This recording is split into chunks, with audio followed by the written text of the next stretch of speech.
Mulți oameni se întreabă ce este Cartea lui Mormon. Poate că au auzit despre spectacolul muzical, poate au crezut că a fost amuzant, dar apoi au fost curioși. Ce este aceasta și de ce ar trebui să mă intereseze? Perspusă în aproximativ 60 secunde, iată răspunsurile la aceste întrebări despre Cartea lui Mormon.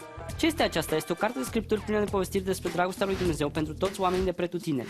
Unde are loc acțiunea? Pe meleagurile americane cu mai bine de 2000 de ani în urmă.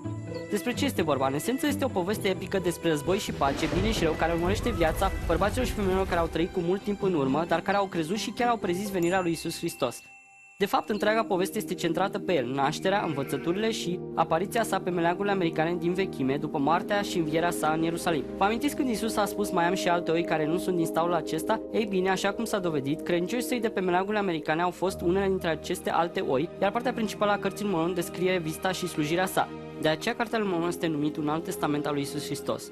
Dar acesta este de fapt doar începutul povestirii. Acum aveți probabil întrebări, așadar apăsați pe butonul de mai jos și vă voi spune mai multe.